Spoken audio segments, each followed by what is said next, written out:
ಮಗುನಲ್ಲ. ಮಾವ ಅದೆಲ್ಲ ಕೇಳೋ ಟೈಮ್ ಆಯ್ದು. ಬಂಗಾರಿ, ಇದೇ ಸರಿಯಾದ ಟೈಮು. ಇಲ್ಲಾಂದ್ರೆ ಹಿಂಗ್ ಲಾಕ್ ಮಾಡಕ್ಕಾಗತ್ತಾ? ಈಗ ನನ್ನ ಪ್ರಶ್ನೆಗೆ ಉತ್ತರ ಕೊಡ್ಲಿಲ್ಲ ಅಂದ್ರೆ ನಾನೇ ಒಳಗ್ ಬಂದು ಉತ್ತರ ತಗೋಬೇಕಾಗತ್ತೆ. ಯೋಚನೆ ಮಾಡು. ಅದನ್ನ ಪ್ರೀತಿ ಏನಲ್ಲ, ಬಲಾತ್ಕಾರ ಅಂತಾರೆ. ಪ್ರೀತಿಯಿಂದ ಮಾವಿನಕಾಯಿನ ಬೀಳು ಬೀಳು ಅಂದ್ರೆ ಬೀಳುತ್ತಾ? ಕಲ್ಲು ಹೊಡಿಲೇಬೇಕು, ಏನೂ ಮಾಡಕ್ಕಾಗಲ್ಲ. ನೀವಿವಾಗ 3 ಎಣ್ಸೋದ್ರೊಳಗಡೆ ಟವಲ್ ಬಟ್ಟೆ ಕೊಟ್ರೆ ಸರಿ. ಇಲ್ಲ ಅಂದ್ರೆ ಆದಷ್ಟು ಬೇಗ ಮಗು ಕೊಡೋಣ ಅನ್ಕೊಂಡಿದ್ದೆ. ನೀವ್ ಹೀಗೆಲ್ಲ ಆಟ ಮಾಡಿದ್ರೆ ಜನ್ಮದಲ್ಲೂ ನಿಮ್ಮನ್ ಹತ್ರ ಸೇರ್ಸಲ್ಲ. ಅಯ್ಯೋ ಬಂಗಾರಿ, ಹಾಗೆಲ್ಲ ಮಾಡ್ಬೇಡ. ಈಗೇನ್ ನಿಂಗೇನು ಬಟ್ಟೆ ಟವಲ್ ಬೇಕು ತಾನೆ? ಕೊಡ್ತೀನಿ. ಹಾಗ್ ಬನ್ನಿ ದಾರಿಗೆ.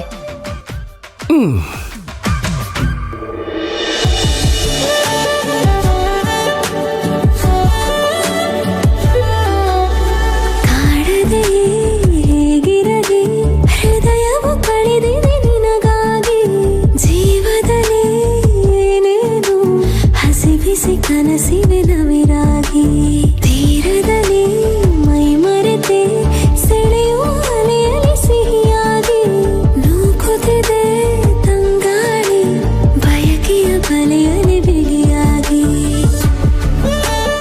ಈ ಪಾದ ಪುಣ್ಯ ಪಾದ.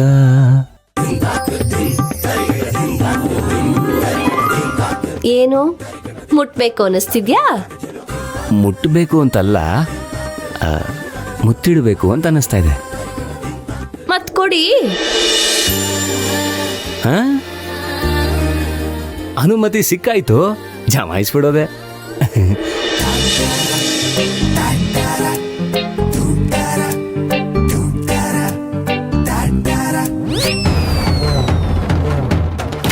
ಏ ಬಂಗಾರಿ, ಬಂಗಾರಿ, ಏನ್ ಬಂಗಾರಿ ನೀನು?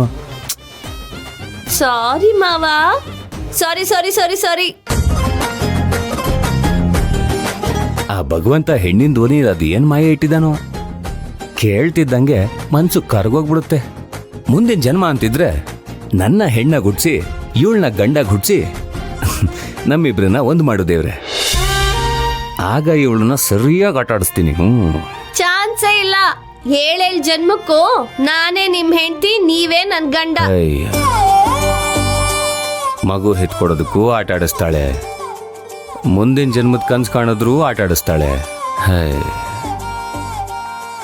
ಏನ್ ದೇವ್ರೆ,